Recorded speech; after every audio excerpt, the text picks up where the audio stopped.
tulanga bogeno otula mu kyamagero kyo programu nyangu nnyo saala njiri saala era mafuta ngambira neba nti programu nyangu nnyo saala njiri era saala mafuta naye Mukama agenda kusumulula zikubira waggulu mu linnya erya Yesu.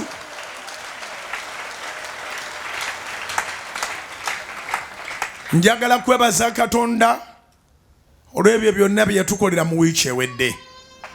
Bannange tuzikubire waggulu n'amaanyi amangi ennyo n'akalulu akangi ennyo. Tuzikubire waggulu n'akalulu n'amaanyi amangi ddala. Yeebale nnyo Mukama. Yimusa emikono mugambe weebale nnyo Mukama. Mwebaze bimubulire by'omwebaliza.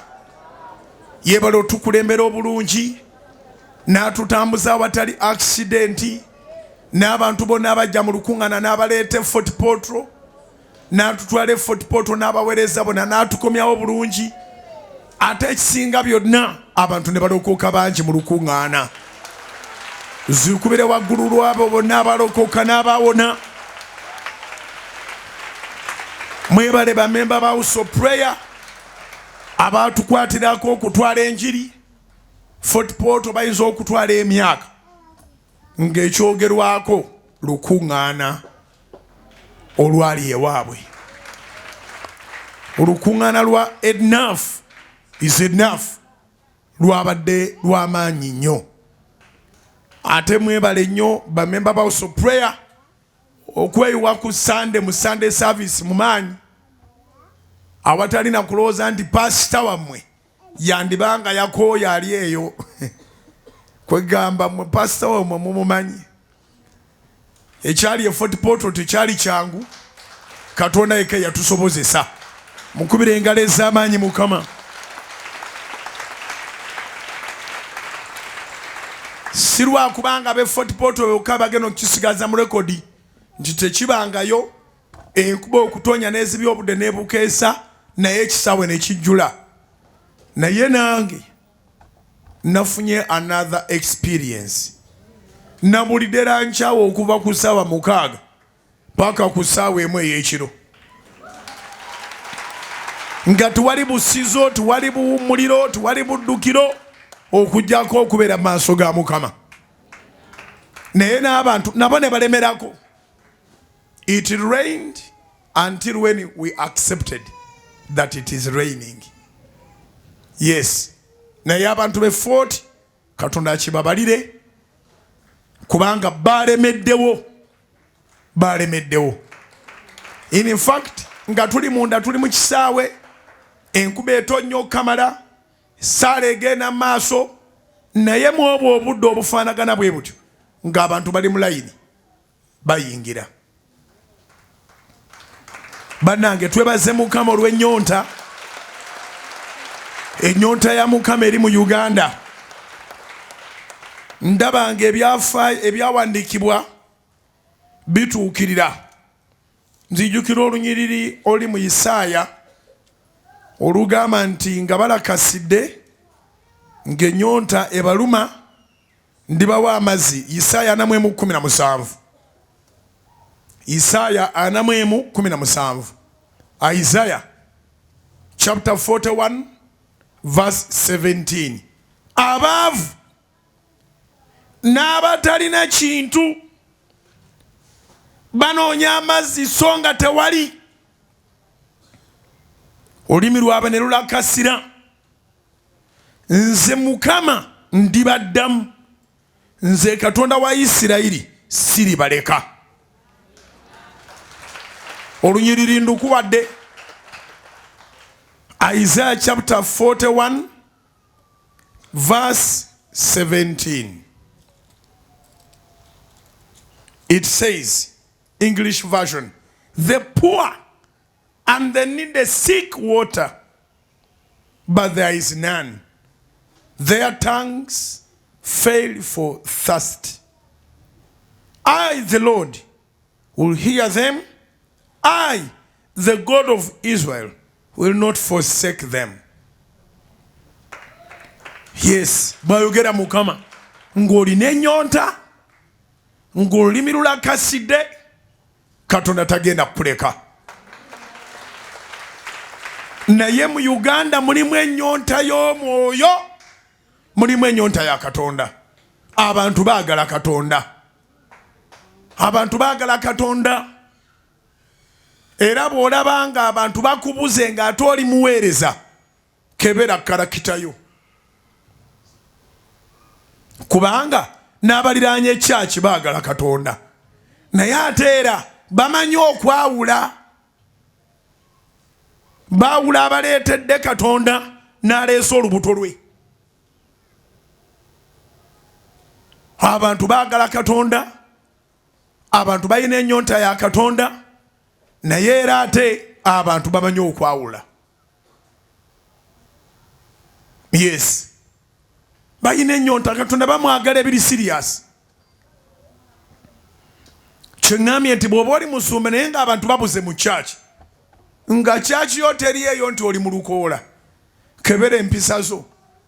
Kubanga kyangu nnyo okweyita pasita naye nga bo abakwetoolodde bagani muye tetulabamu pasita, tulabamu kintu kirala. Yeenoonyeza bibye n'okwatawo awo obujega abatakutegeera naye ng'abakumanyi bakumanyi. Ate bw'obaako ekisa kya Katonda era ng'oli mu mulembe gwo, kkiriza aboogezi boogere.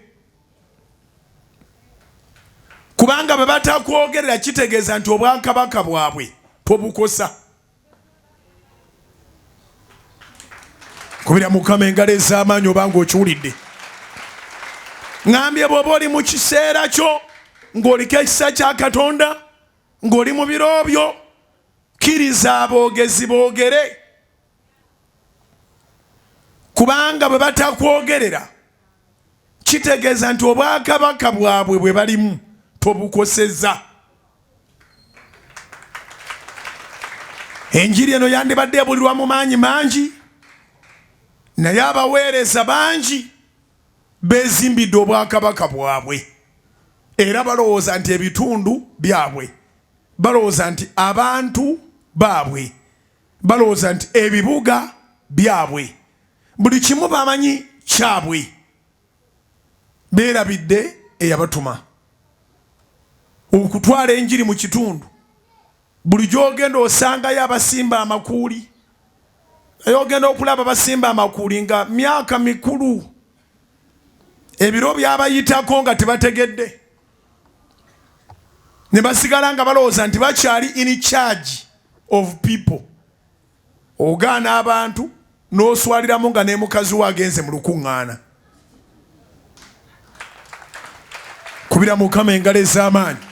Ngambye nti ogaana abantu ng'oyagala abazze mu kitundu bakusinze, bakuwe ekitiibwa, bakugulumize nnyo, booganye ne bagaana okuwulira nga ne mukazi we mwali.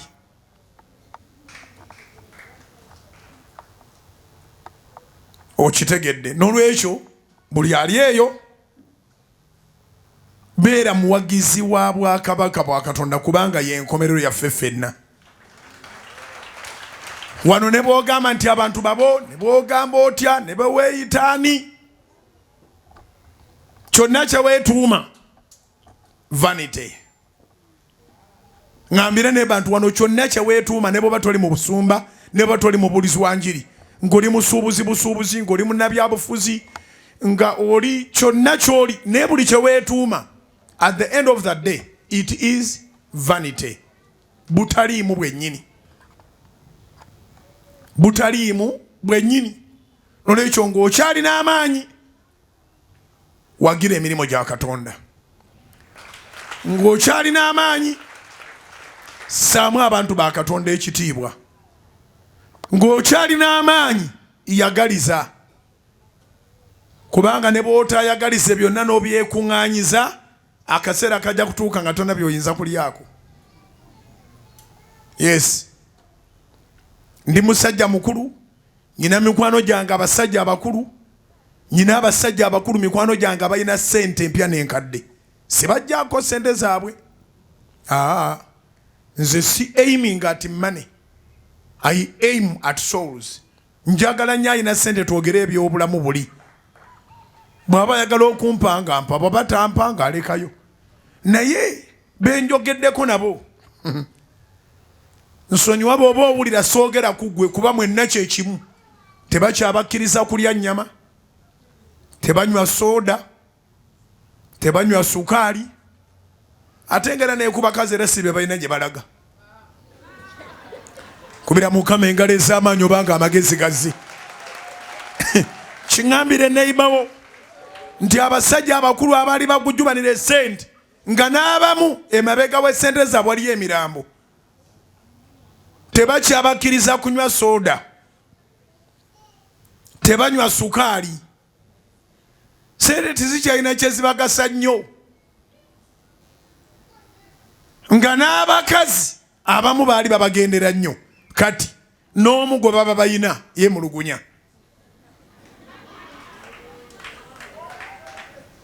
Kale bino ebyensi bw'ogenda okula byongera kufuuka butaliimu.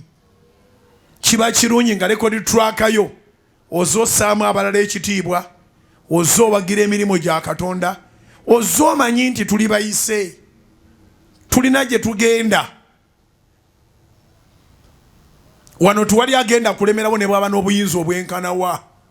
Boogera ku basajja edda ba Napoleon, boogera ku basajja bayogeranga ennyenje ne zikunkumuka. Nange buli kyanga banjogerako nga nagenda dda. Ndi omu ku boogezi mulembe guno. Tosobola kikkiriza nti nayogedde football okuva ku 7 paka saawa emu ey'ekiro, ate ne nkomawo nenkeesa obudde, ate ne nzija ku Sunday nenkola service, Monday nkyabwatuka. Kubira Mukama engalo ez'amaanyi. Tuesday nkyabwatuka. Akaseera katuukanga eddoboozi lye wali owaga bw'oti ng'oyogera eddoboozi va ku baana abavubuka abakerebeza eddoboozi mbu bakaddiye, baabakidde abo ne baani aboogeza abakadde. Omukadde tiboogeza mwogezi. Kituuka ekiseera nga eryaga nti haleluya, ng'ogyogera ngeri ndala haleluya.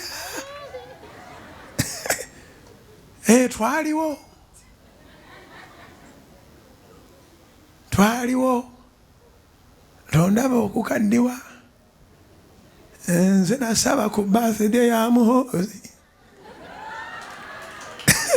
Kubira Mukama engalo ez'amaanyi. Ng'olwo tekyali kigenda. Ne bw'oba wali olemera kazindalo ng'oli musumba nga tokyasobola kukalemera, kati ng'okatabuti wekka nga twali akugobye.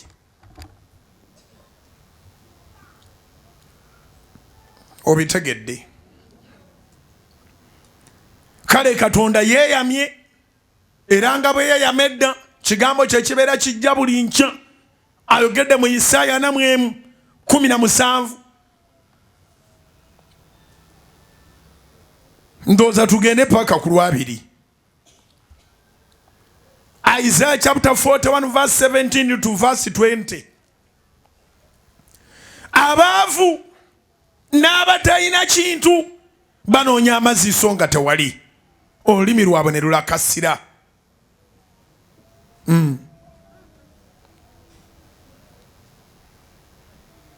Olulimi lwabwe ne lulakasira. Nze Mukama ndibaddamu. Temuli mu kunoonya Katonda ku bwereere agenda kuddamu essaala. Abaavu n'abatalina kintu Katonda agenda kubaddamu. Ogenda kutuuka ekiseera nga tokyayitibwa mwavu. Katonda bw'abaddamu tagama nti wangi. Enziramu ya Mukama kuba kuwa kyotayina.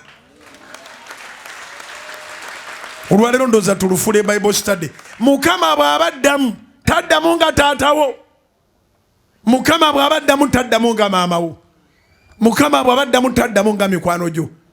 Taga nti wangi, yes, hello. Katonda akola ku kyetaago. Naawe kenyina oga nti ku kya ssente yanzizeemu, ku kya looni yanzizeemu, ku kya renti yanzizeemu, ku ky'entambula yanzizeemu, ku kya fiizi yanzizeemu. Addamu nabikolwa. Katonda addamu n'ebikwatikako. nze Mukama ndibaddamu tatukwasiza malayika yagenda okuddamu agambye nze Mukama ndibaddamu baani abaavu be basindikiriza be bagobaganya twatuuse Fort Portal ne batugamba nti wali abasumba bangi abagenzeeyo naye toyinza muliraana ne bapasita bennyini bayita eri wala anti twabadde ne bapasita obanga bameka bayitirivu twetuludde ku kituuti awo tebalaba waakukunaza pisito nti ankuuma tebalaba waakuta emmundu oba obwekyambalo tubonga tukola tutya tusabira wamu twetula nabaga ono naye ava Kampala fe abamu tulina amagezi twakitegeera nti ne bwe weetolooza etya emmundu obulamu bwo olunaku bwe luba lwatuuse toyinza kuwona baba bakuyita lolokole beegamba nti oyaveeyo balonda bandifudde ba Felix Kaweesi bandifudde Menyani Ndekani ba Gaddafi bandifudde ba Saddam bandifudde hiri abantu abagenze nga bali tebasaaga nga ne baba mwana we amutema amusalako obulago kasaba kizula nti omwana we alabika y'omukuba n'amutta naye n'amala n'agenda abayimbi baayo bonna twabasembeza abayimbi be Fort beewuunya okubakiriza okulinnya ku kituuti ng'ova Kampala si ggulu tulina eggulu lye tukolerera abooluganda kubira Mukama engalo ez'amaanyi abaavu balina obuzibu bumu nti baagalayo abasembeza abatalina kintu balina obuzibu bumu baagalayo abasembeza tebaagala na bawa bintu baagala kubakkiriza to be accepted obazeemu amaanyi kyobalaba Yesu tiyajja na bisawo bya sente yajja na passion glad tidings to the poor omwavu naye abatakyagadde kati musembeze munyumye mukwateko mu ngalo nga toyambadde gloves obwavu si bigenge kakati naye Mukama yagamba nti ne baba bange abakulu beewulidde nga ate baleese enjiri nga tebakukkiriza batuukako ava mu motoka n'atambulira mu konvoyi y'abantu bonna obalaba balina radio kolo biki over pastor atuuse over ne bamutuusa ku kituuti n'ayogera n'anyagulula byanyaguludde awo n'alinnya n'avaayo Katonda aga nti nedda tofaayo wadde abo bakulese ye tagenda kukuleka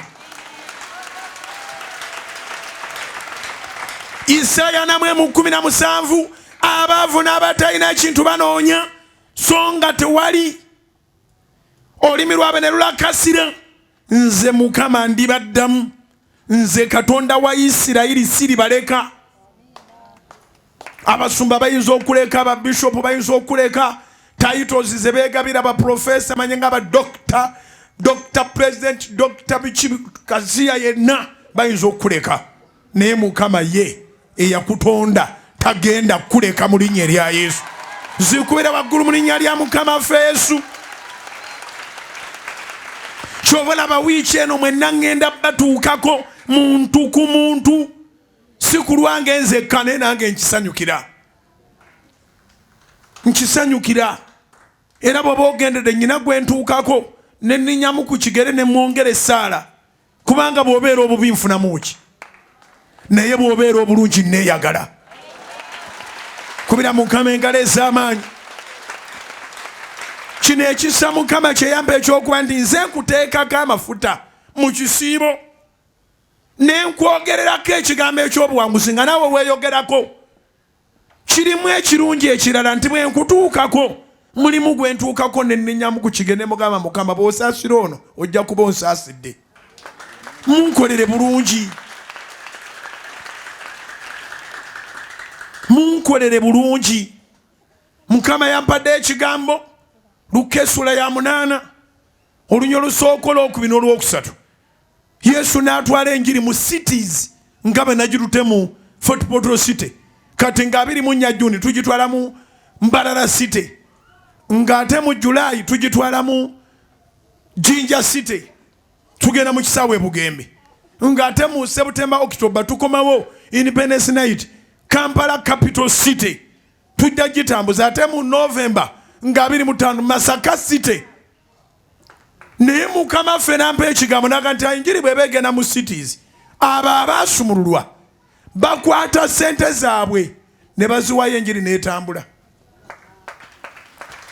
mu Sunday service n'esaba y'abantu 1,000 people nayogedde ku bantu 1000 nga Kanani ajjudde ng'ali mu mitwalo naye nga njagalako 1000 olwo era ne ngamba mukirowoozeeko ddayo kirowoozeeko olabe Katonda alina by'akoledde akusumuludde saazisabye batannaba kusumululwa Bayibuli eyogera mu Luka essula 8 olusooka olwokubiri n'olwokusatu nti abaawaayo bonna baali basumuluddwa nga balina emirimu balina mu high positions batreasurers ba Kerode taagala Katonda naye ate abakola wansi awo baagala Katonda teweeraliikiriranga nga gy'okolera tebali Katonda gwekola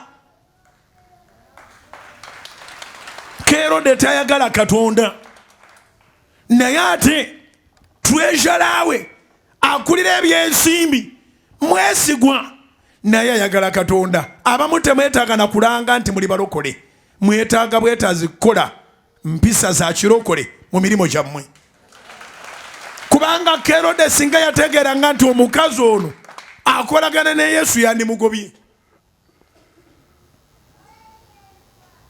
yamwesiga kubanga mwesigwa mwe kye muba mutambuza bwesigwa mubeere n'obwesigwa paka nga Mukama wo Haji akubuuza negundi oli mulokole omubuuze nti lwaki tambadde mbuuza bubuuza gwe nga weetambulira gwe tuwe ssente ffe tubulire enjiri Haji alirokokere gwe sitoli mubuulizi wa njiri mu company gwe professional mu company mwebase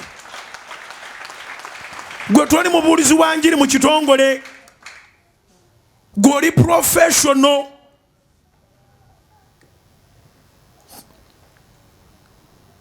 kola bukozi bikolwa bali balabira ku bibala byabwe bagenda kuwa promotion after promotion nga Katonda inayo interest nti wezimba ate n'obwakabaka bwe obukolamu omulimu wezimba ate n'obwakabaka bwe obukolamu omulimu wezimba ate n'obwakabaka bwe obukolamu omulimu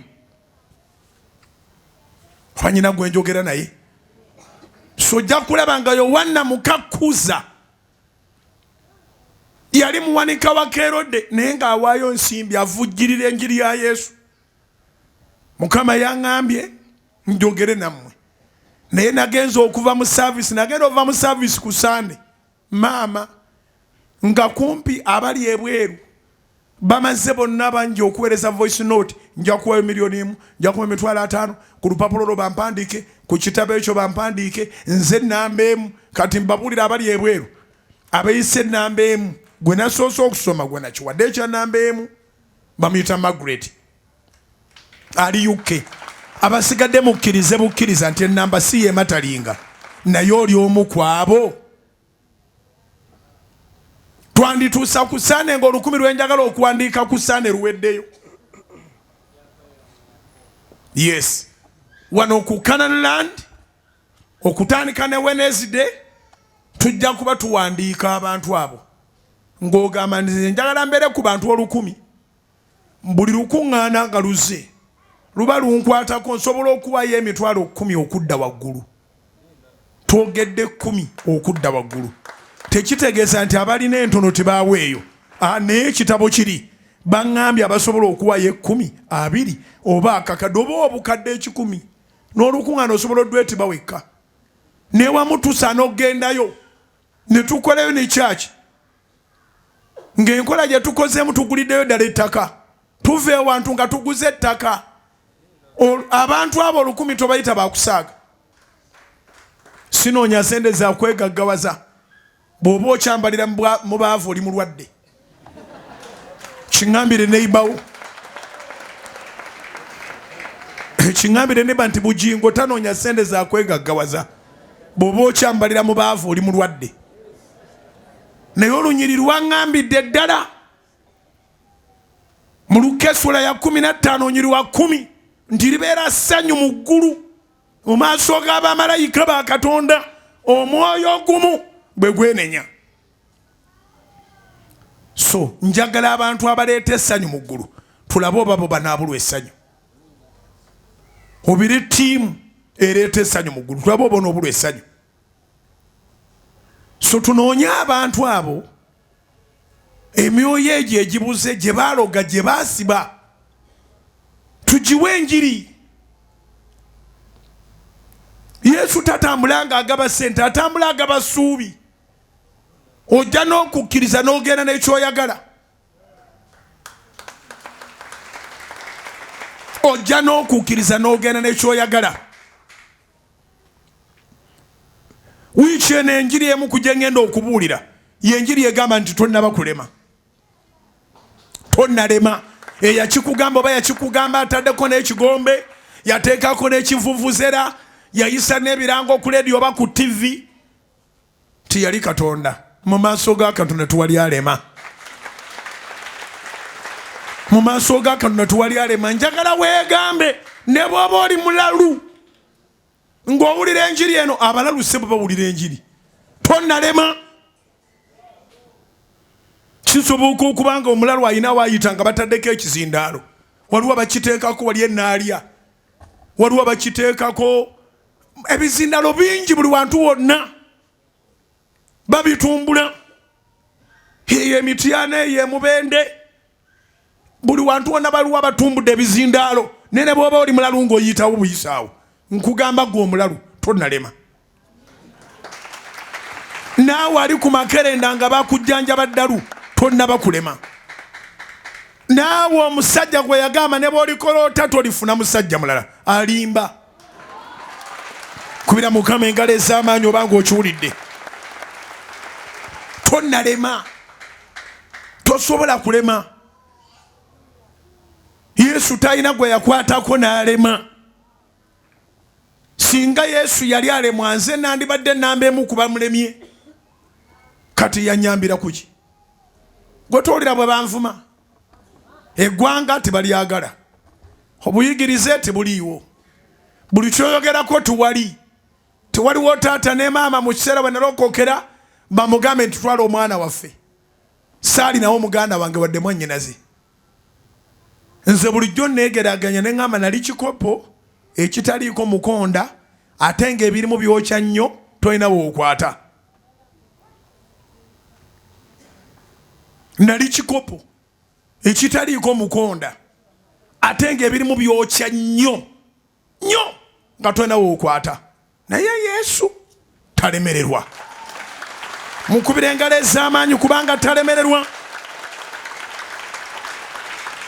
So njagala kubeebaza ab'ebweru n'abaakuno abatandise okuligestalinga kubeera abantu kwaba abantu 1,000 abagenda okutambula ne house of prayer nga tutambuza enjiri. Buli kye tukola kiteekwa okuba nga kiri ku first class nga kiweesa Mukama ekitiibwa.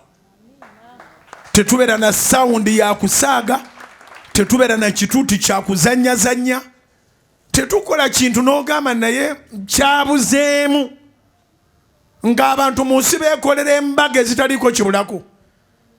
Ffe tukole embaga ya Mukama kwanunulira emyoyo mu ggulu n'ebeera mbaga. Tugikole engeri bwetyo not at all. Tugenda kubulira njiri.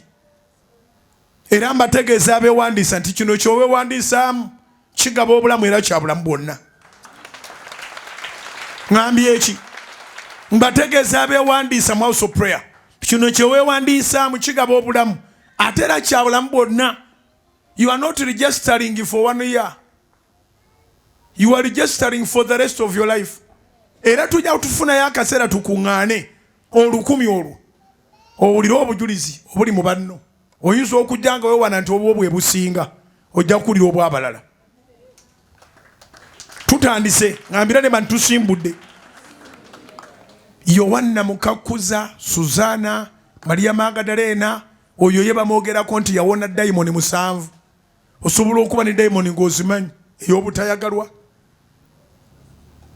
ey'okufiirizibwa, ey'okudiba, ey'okwogerwako ebigambo, ey'okulwala obutawona. Ono omukazi yebabala Luka 8 olusooka olwokubiri olwokusatu. Maria Magdalena ye ne bamwogerako eyavaako dayimoni 7 ne bw'oba olina 7 kajja genda. Kubanga ate mu Luka 8 mwennyini mwe muli omusajja eyavaako ligioni nnamba. Emizimu egyamuvaako gyayingira embizzi ezitakka wansi wa 2,000 zonna ne zitasobola kuyimirira ku ttaka, ne zibuuka mu bbanga ng'ebinyonyi ne zigwa mu nnyanja ne zifiirayo. Waliwo eyagamba mutalya mbizzi kubanga zaagwa mu mazzi, zayambala emizimu. Ezayambala emizimu zaabuuka ne zigwa mu nnyanja zonna ne zifiirayo. Kati ekizibu tekiri ku mbizzi eziri ku lukalu, ekizibu kiri ku nnyanja. Bw'oba onywa amazzi nga n'ebyennyanja obyagala, wandibanga otomerwa ekintu. Mbizzi ezasigala ebweru ziri clean.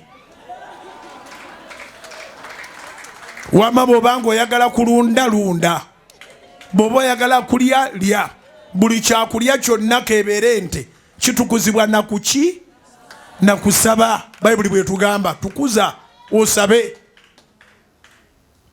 Twaleeta n'engezigezi eza buli ngeri ne tusigala emabega. Tukyali batono. Olugezigezi mu lukola lwakuba tukyali batono. China bali mu kawumbi kalama simanyi baweera obuwumbi 2 tebalina kye batalya naye be batukolera enguudo. Mwambi eki olugezigezi lw'obutalya kino nakiri tukyali bubeezi batono n'ebyokulya weebiri. Bali balya buli ekibasala mu maaso naye bakola enguudo, bakola ebizungirizi, bakola buli kintu kyonna. Kyolya si kye kikwonoona, ekikwonoona mutima gwo.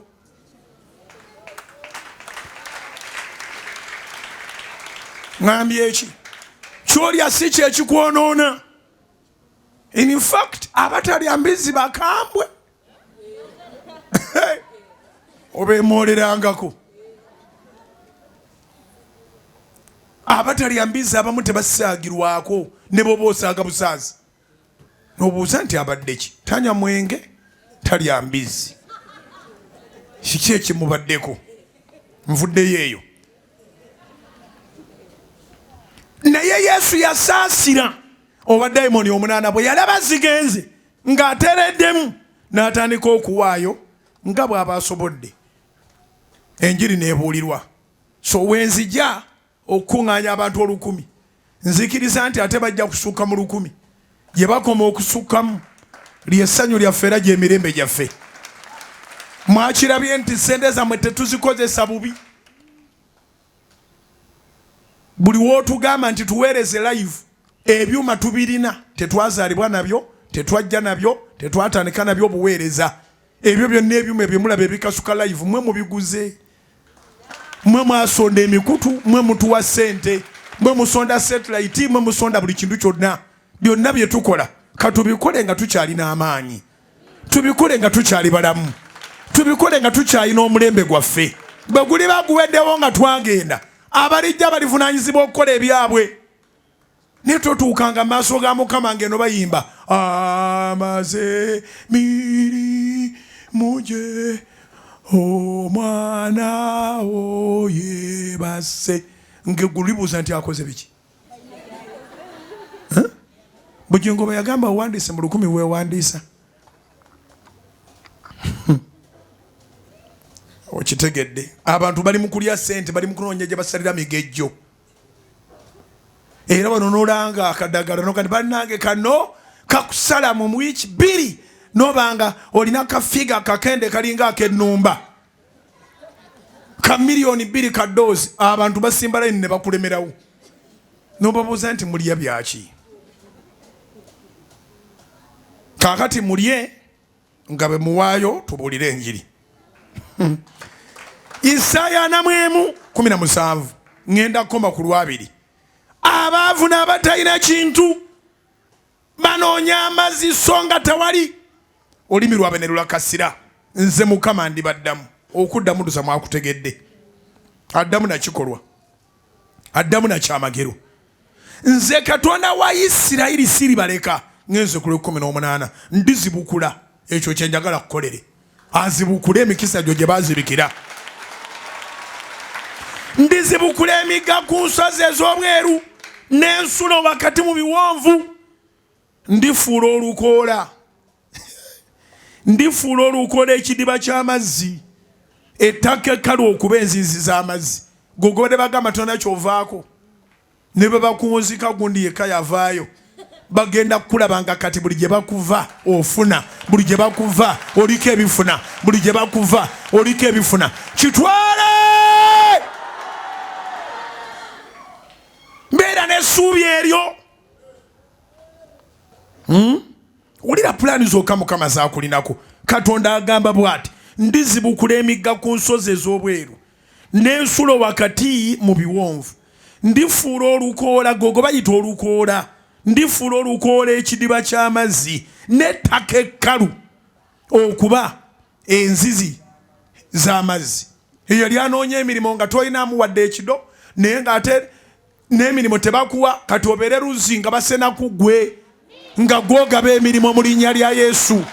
Bayibuli nyangu yakutegera omwoyo wa Mukama bw'abeera naffe ettaka eribadde ekkalu ligenda kufuuka oluzzi lw'amazzi abantu ko basena waakiri olwo atwalayo ka baketi togenda kubeera muntu ataliko bifuna weetaaga Katonda azibukule emikutu gye egy'emikisa egyazibikirwa abamolooza abantu tebakwagala ne bakwagaleko ki Bayibuli egamba nti omugagga aba n'emikwano mingi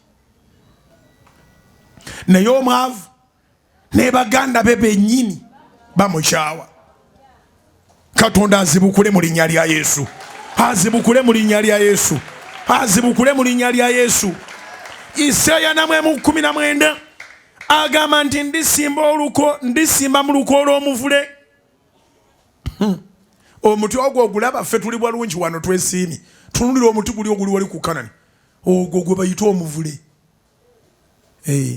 bw'oba osobola gugyeewo kyagamba ekyo ndi ndisimba omuvule kyategeeza obadde oyuugayuuga mu bizinesi toyinawo onywerera ogenda kunywera ng'omuvule ogenda kunywera ng'omuvule ogenda kunywera ng'omuvule bonna abakwewangamu bagenda nga bakaaba zikubira waggulu mu linnya lya Mukama ffe Yesu. Isaaya 19 gwe buli kyokola ne bakuwangula buli kyokola ne bakugjawo buli kyokola ne bakulemesa waze ne musabisa olwaliro okuloopa Mukama bannemesa balindeko agenda kuzibukula bwazibukula akufuula omukisa ate akusimbe ng'omuvule omuvule gumanyi okubuzaabuza kati ogulaba ogwo ogwaffe ku Kanani gujjudde amakoola ne waliwo sizoni wetubeera wano nga teguliko kakoola naaka ng'oyinza olowooza nti ndowooza gwetanga nakujjawo bagufumbise gwafuuka nku naye nga guli ku magezi waliwo bajja okulowoleza nti oyavuwadde naye ng'oli ku magezi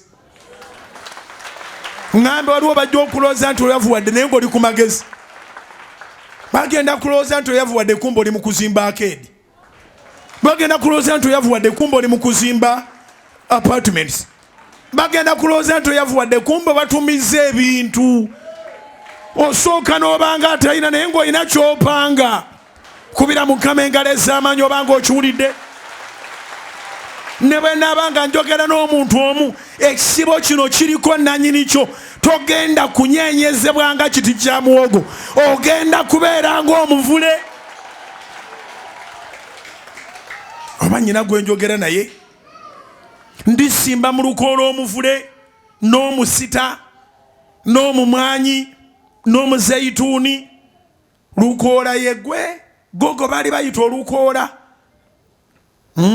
agenda kubisimba n'omuzeyituuni nditeeka mu ddungu enfugo n'omuyovu ne namukago wamu ebiti bino nange ebimu sibimanyi ndeka nsome ennyivunuleko bye mmanyi naye luno olw'amakumi 20 lwe njagala mmaliriza era nkyawa ya leero.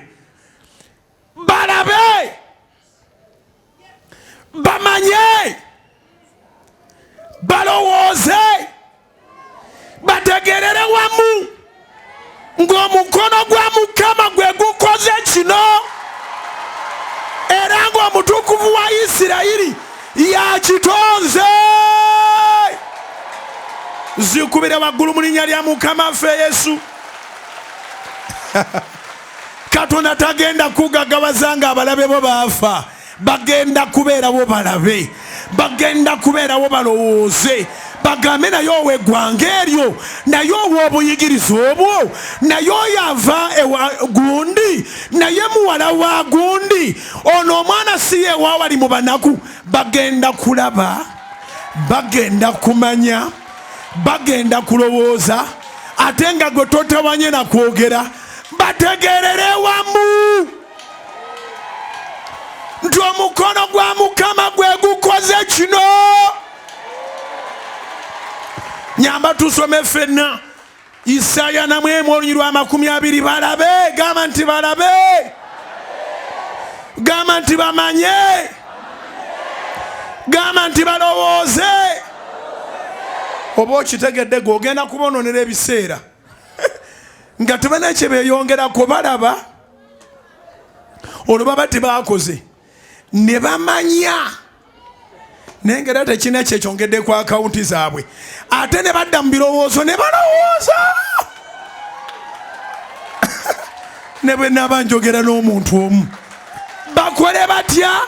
Balabe, bakole batya?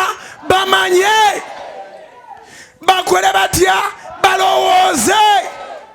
Bamalirize nga bakoze batya? Bategerere wamu ng'omukono gwa Mukama gwe gukoze kino era ng'omutukuvu wa Isirayiri yakitonze. Zikubire waggulu mu linnya lya Mukama ffe Yesu.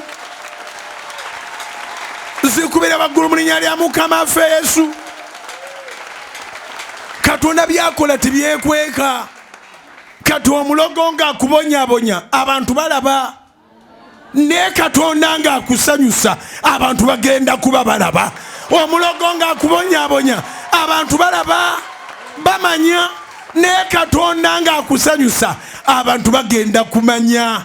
Naye bagenda kufundikira nga baga nti Mukama yakikoze kubanga bagenda kukizula nga si maama wo yakuyambye, bagenda kukizula nga si taata wo yakuyambye, bagenda kukizula nga si diguli yo yekuyambye, bagenda kukizula nga si tribe yo nti yekuyambye, bagenda kukizula. Bonna bategeere bagenda kukola ki? Bagenda kutegeera. Bagenda kukola ki? Bagenda kutegeera. N'abasiru bagenda kutegeera. Ngambye bagenda kutegeera. Bagenda kukola ki? Bagenda kutegeera. Nga bategeera ki? Bategeere nti omukono gwa Mukama gwe gukikoze. Omanye ekibawo bategeera nti omukono gwa Mukama gwe gwakoze. Tewaba waddamu kwesembereza, tewaba waddamu kukwetantala. Buli omwaga nti Mukama tankubira bwerere, kamuleke azimbe. Mukama tankubira bwerere, kamuleke ateekewo bizinesi ye. Kubera Mukama engalo ez'amaanyi oba obitegedde. Ne bwe nsaakala obulago nga nsaakalidde ku kino kyokka, bagenda kutegeera nti mukono gwa Mukama. Nolwekyo buli akwesimbamu agenda kwebuulirira yekka. Bw'oba okyatandika balowooza nti wandibaamu sitaani, otandika okutunda ne balowooza nti waloze, oba yagenda ku musawo ki? Otandika okuganja ne balowooza nti ndowooza olina eddogo, ne bagenda okulaba nga kyolina kisinga eddogo. Bagenda okulaba nga kyolina kisinga eddogo. Ngambire nemba nti kyenjagala mu sizoni eno kisingira wala. Twolina bw'okigeraganya na bulogo, twolina bw'okigeraganya na buyaaye, twolina bw'okigeraganya na bunabi bwa bulimba, twolina bw'okigeraganya na kasasiro wansi eno.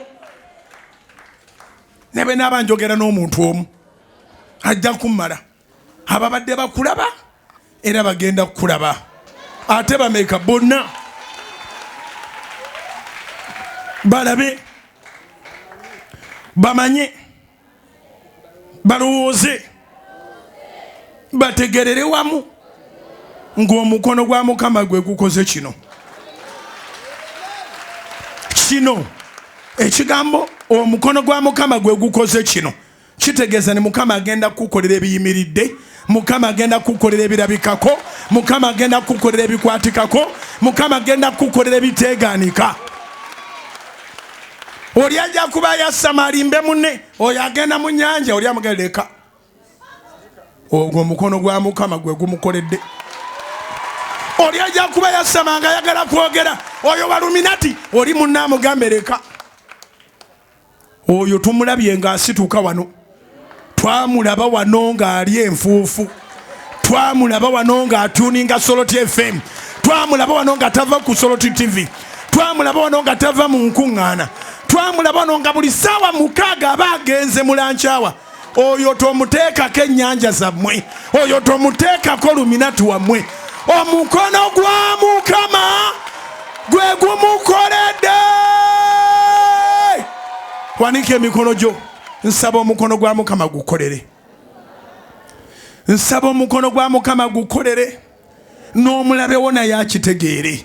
Amafuta gonna gengendo bateekako n'enkya.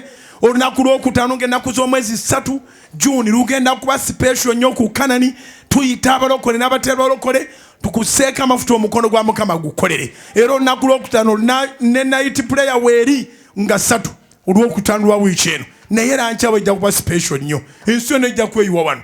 Yes, abalokole n'abatali balokole Katonda akola abajulizi abalamu.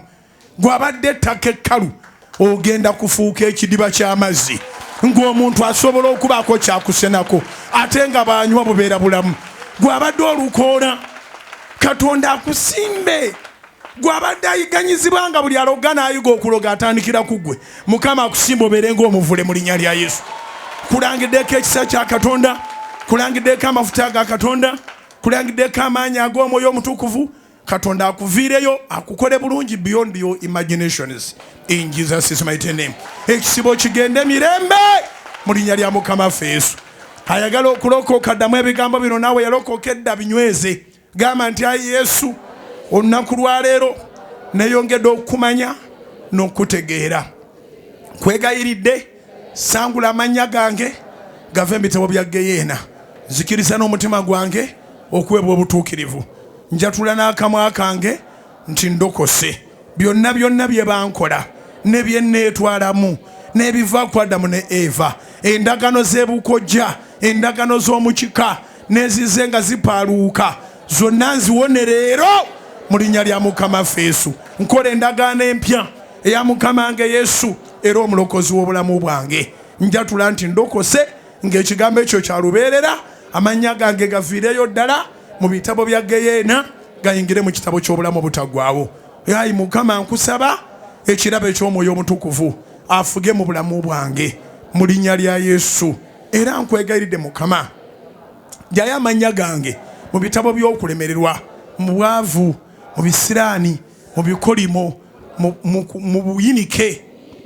Oggyeyo amannya gange mu kufa nga ndi muto, ogawandiike mu kitabo ky'omukisa eky'obugagga, bugagga obutaliiko buyinike, mu kuwangula ate mu kuwangaalira ddala. Ndiva mu nsi eno ng'ekitone nnyo, abantu akakadde kalamba mbawadde emirimu ate nga mbasasudde bulungi. Nze abadde ettaka ekkalu, nze abadde olukoola. Weebale Mukama kubanga bw'osuubisa otuukiriza. Ndokose. Weekubireko mu ngalo gwanywezezza obulokozi, weekubireko mu ngalo gwalokose olwaleero. Weegasse ku baana ba Katonda. Mukama abawe omukisa era abanyweze mu buli kigambo. Jjayo ensawo yo mane pasio waletios, amasimu go, CV yo, amafuta g'olina, buli kimu ky'ogamba kino kyetaaga ssaala kijjeyo kiwanike. Katonda agenda kukola ebikulu naawe ogenda kwewuunya. Ngenda kuba n'oyintinga mu linnya lya Mukama waffe Yesu buli omu nga musanga waali. Monday, Tuesday, Wednesday, Thursday, Friday. Friday genda kuba special service. Special service. Friday lunch hour. It's a public holiday. Oba oli mulokole oba toli mulokole, duka ojje ku Kanani okubulira ekigambo eky'essuubi n'obulamu ate tukuteekeko amafuta agakutula ebyakwata bonna balyoke balabe bamanye balowooze bategeere wamu ng'omukono gwa Mukama gwakufuula omujulizi omulamu. Naddala mmwe abakola mawoofiisi dduka abamu be mukola nabo badduka eyo mu malogo gwe ddukira eno ku Kanani olabe Mukama byagenda okukola mu linnya erya Yesu. Nziramu bakubiriza nti abali ebweru ng'owulira osobola okwegatta n'abantu bali 1,000 tusindikire message tuwa amannya go mu voice note tukuwandiike ate okutandika ne Wednesday tugenda kutandika okuregisteringa ne Kanani, then from there turegisteringe ku Sunday. Registration zirigwa ku Sunday. Yes, abana ababalabiseewo betunaabuliranga nabenjiri ojja kuwangaala tosobola kusupportinga kugaba bulamu ate gwe n'ofunamu okufa. Wanika ebintu byo.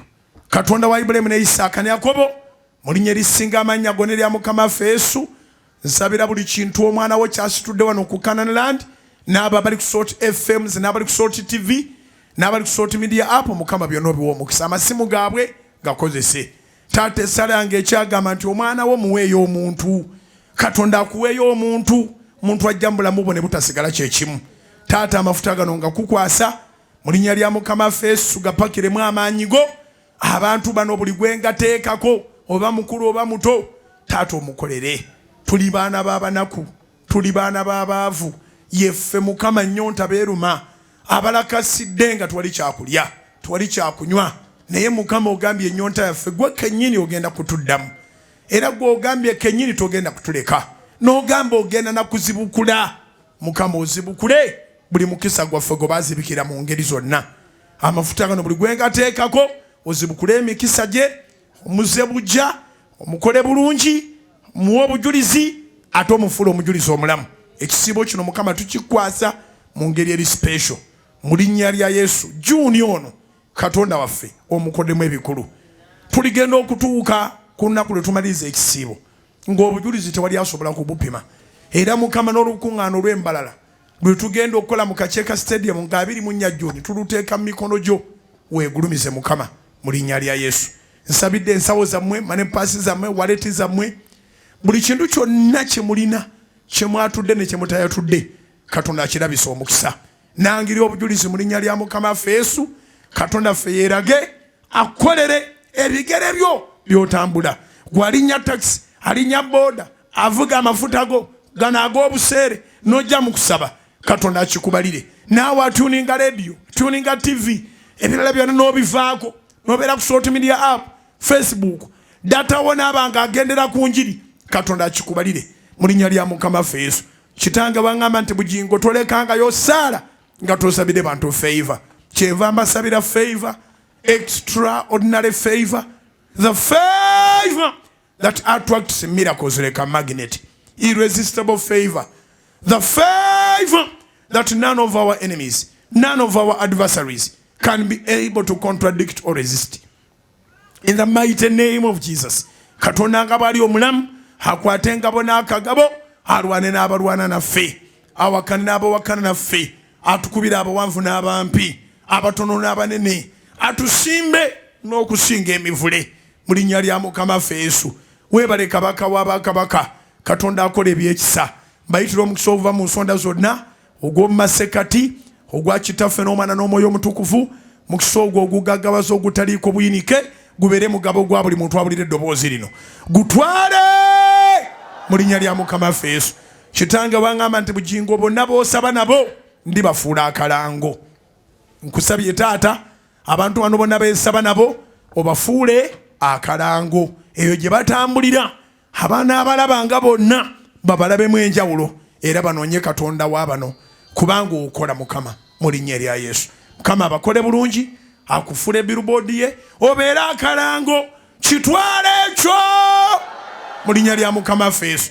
I call that a service. Continue praying and fasting, believing like never before. God bless you.